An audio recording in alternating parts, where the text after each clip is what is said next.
Baref, c'est Hilda Chobayan, Gelek Fransaït, Lyonitz. Évidemment, on vous connaît depuis 40 ans, 50 ans, militante de la cause arménienne. Euh, Étonnant de vous voir ici. Il y a très peu de médias qui se déplacent. Vous représentez Radio Arménie Lyon. Radio Arménie Lyon. Surtout le centre Caucase qui s'occupe de résolution de conflits et donc l'ONG dont je suis la présidente. Alors, vous êtes une militante de la cause arménienne, on vous connaît bien sûr en France depuis 40 ans, à peu près, au moins. Voilà, vous avez fait tellement de choses, y compris à Bruxelles, au Parlement européen. Ça, ce n'est qu'un détail, mais vous en avez tellement fait. Aujourd'hui, très peu de médias se déplacent ici. Je ne parle même pas des médias d'Arménie, mais je parle aussi des médias internationaux. Հայաստանի մամուլից ու Տեգուս Սպիրկից կամ Տեգուս Եվրոպայից մամուլը շատ քիչ է. Comment vous expliquez ce silence? Ոնց եք պատրաստում այս լրությունը en français, s'il vous plaît? Moi, je pense que les médias internationaux, tout le monde sait que les médias dans le monde se déplacent quand il y a de grands mouvements,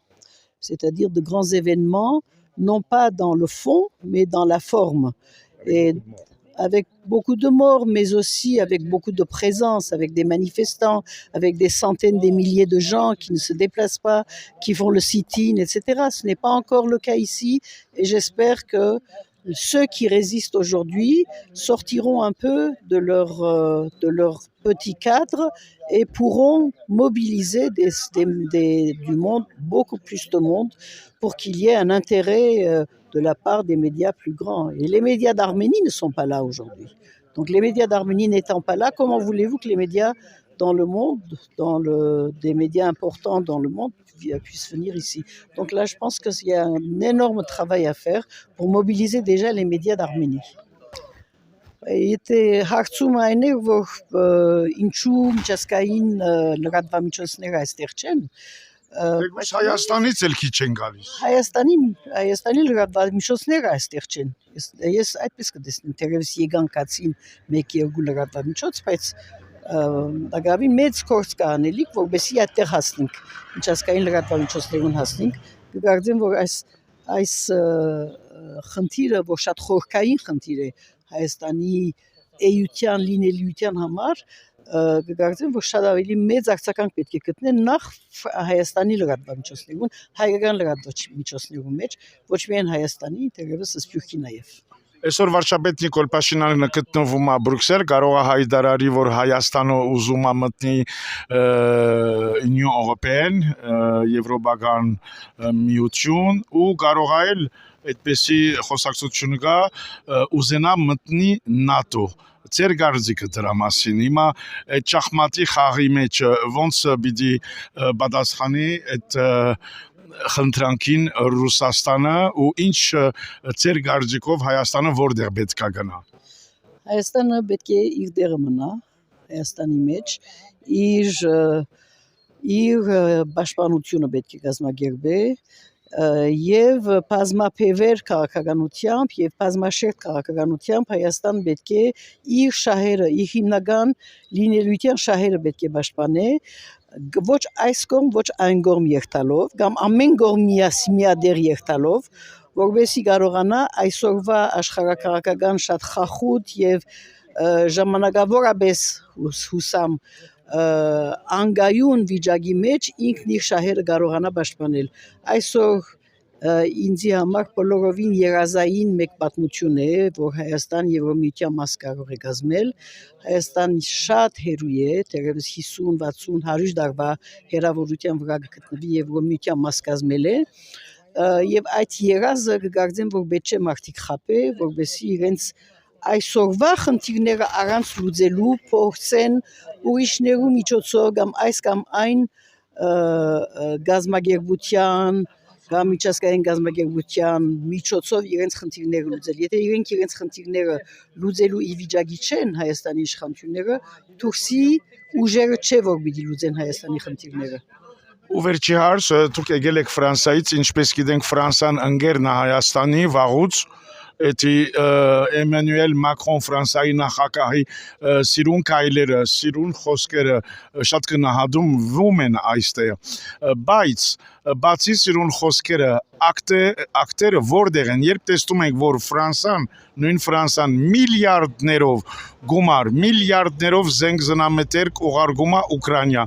ինչի համար այստեղ միայն ուղարկում է ռադարներ առանց հրթիռներ, ինչի համար այստեղ ոչ բան չուղարկում, այլ ձախում է, ինչ է շահը, իմանալով, որ նույն Ֆրանսան ձախել է Ադրբեջանին երկու ռազմական սպուտնիկ, Ժան-Իվ Լը Դրեյանի վաղտը, Ֆրանսուଆ Հոլանդի վաղտը, ու նույն Ֆրանսան այսօր այդքան խոսակցություն ունի Միսակ Մանուշյան, էսի իր շահերի համար, բայց նույն Ֆրանսան ստորագրում է պայմանագիր Ադրբեջանի հետ տոտալ էներգի 23 միլիարդ դոլար։ Նախ ասեմ, որ Ֆրանսա կամ Չինաստան կամ Միացյալ Նահանգներ ոչ մեկ պարտավորություն ունին Հայաստանին օգնելու։ Նախ հայությունը պետք է հասկանա, որ ոչ մեկը մյուսին օգնելու ոչ մեկ պարտավորության մատակ չի գտնվի։ Ուրեմն ատկե մեկնելով պետք է յուրաքանչյուր երկիր, մասնավորապես Հայաստանի իշխանությունները, պետք է իրենց շահերը պաշտպանեն։ Սա մեկ, երկրորդ, երբ Ֆրանսա ավելի գումար գուտա եւ մենք ալ նույն բանը գսենք, երբ Ֆրանսա մի հսկայական գումարներ գուտա կհատկացնի Ուկրաինայի, սա համաշխարհային մեկ բան է խնդիր է, Եվրոպան այս ներգրավված է Ուկրաինայի պատերազմի մեջ ուղղակի եւ անուղղակի կերպով եւ այդ է պատճառը, որ ռազմավարական շահերը մեկնելով Ֆրանսա այդ բանը գնե։ Ինչ է Ֆրանսայի ռազմավարական շահը Հայաստանի մեջ։ Այսօրվա Հայաստանի գացության մեջ ռազմավարական շահը մեկ բան է, Միացյալ Նահանգներու թրթումով Ֆրանսա գործե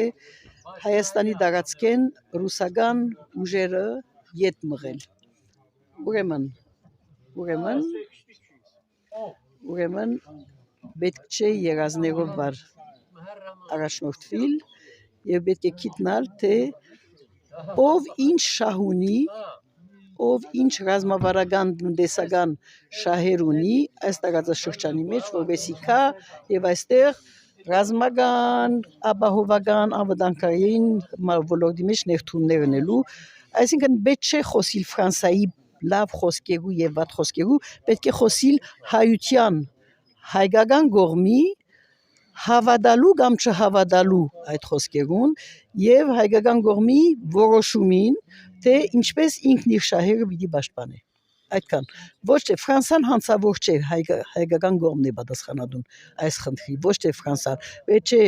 բանանել ֆրանսացիներուն, ասել որ դուք լավ խոսքեր կանեք, բայց չեք անել, ճիշտ պետք եղածը չեք անել, պետք է ասել Հայաստանի, որ ինչ պետք է անենք, որովհետեւ Ֆրանսա կամ չեմ գիտեր Միացյալ Նահանգներ կամ Եվրոպական միություն կարողանա Հայաստանը նկատել որպես իր ռազմավարական շահերու գիզագետքոն։ Ցավոք սրտի Հայաստանը այսօր բաժանված է ու ցավոք սրտի նույն սպիրկում, երբ 24 ապրիլին 40-50 հազար մարդ էր իջնում փողոցում, այս վերջերը տեսնում ենք միայն մի քանի հարյուր։ Ոնց է բացառում թե գուս սպիրկում Ֆրանսիայում, որտեղից դուք գալիս եք, այսքան բաժանում չի եղել հայ քաղուտի մեջ կամ հայ սպիրկի մեջ Ֆրանսիայում։ Ես կկարծեմ, որ ֆրանսահայությունը շատ բան գնե եւ ֆրանսայության շատ մշերդեր, շատ առնչված են Հայաստանի մեջ մարդասիրական, բարեգործական գործերու բաներու մեջ, բայց քաղաքականաբես կգարձեմ Ֆրանսայի մեջ այսօր հայ համայնքը չէ, որ իր գործերով նախկինում այո, բայց այսօր հայ համայնքը իր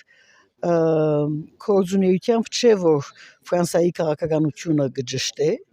Հայաստանի հանդեպ, այսօր Ֆրանսայի հանրային գարձիկն է, որ գջնշե իշխանություններու վրա, որ քայլեր կատարեն, քայլեր առնեն դեպի Հայաստան։ Ուրեմն հայկական կողմի մեջ բան կա, խնդիրներ կան, այո, որոնք կարելի է լուծել, կգարձեմ, բայց այսօրվա իրավիճակով Ֆրանսայի մեջ հայ համայնքի պատմական ճնշումն է, այսինքն պատմական գշիրքն է, որ գմղե հանրային գաղձիկը ջնշում պանեցնելու Ֆրանսայի իշխանությունների վրա, որ որոշ սահման ունի անշուշտ եւ այդ սահմանը այսօր հասած է։ Հիլդա Չոբոյան, շնորհակալություն։ Մենք գտնվում ենք Հիլդա Չոբոյանի հետ Լիոն քաղաքից ու դուք վարում եք հայկական ռադիո Լիոնում, Ռադիո Արմենի։ Եվ մասնավորապես Գովգազ կետրոնը, որ հագամարտությունների լուծման եւ իրավունքի կետրոն է, միջազգային։ Ոսկե Փարիզ Հիլդա Չոբոյանի հետ Լեոն Նիկոլյան, շնորհակալություն։ Վարձով չեն մարդիկ սա վախում այդ պահն է իրացվեք, մտահոգված է, վախեցած չեն ուզած, շատ հոգ, սրտում կանում, բայց մտահոգում է շարցել իրաց, մտահոգում։ Դրա համար ասենք այս ժողովրդին պետք է հասկանան, մարդիկ մենակ ղեկավարելով իրանց փափոկ աթոռներով չի, պետք է ժողովրդի մասին մտածեն։ Մտածեն այ այս հասարակ մարդկանց մասին, ոչ թե ամենքն իրան իր շահը մտածի, ինչ անի, որ ասենք ճանապարհ բացվի Եվրոպա,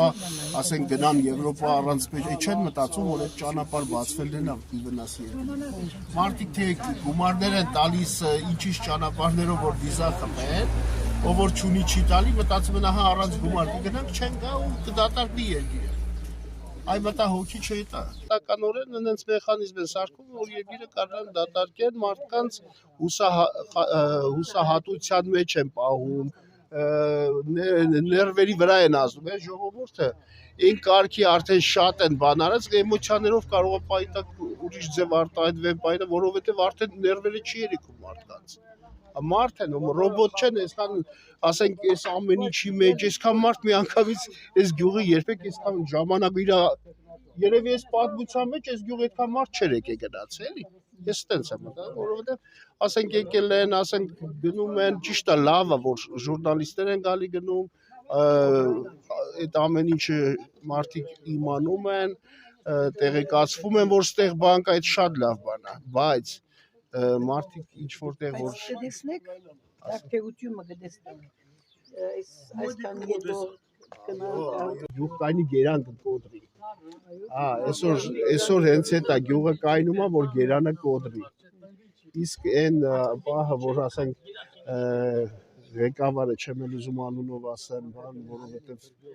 կարող է մի քիչ ուրիշ ձև ասեմ ինձ ինչ զսպեմ այդ ղեկավարը որ եկավ այս գյուղից սկսեց, այս տարածքից շատերի մոտ հարց առաջան, բախի հենց ստից ուզեցավ սկսել, ես պարզ հասկանում եմ, որովհետև մեծամասնությունը այս գյուղերի իրան էին ընտրել, այս գյուղը 90%, վերևի գյուղը 80% պլյուս ավել իրան են ընտրել, ինքը ինքնավստահորեն եկավ այս գյուղերից սկսել, որպեսզի հենց ստարտը գնացել էր դեմը չէին կարան առնել, տալով գնալու է,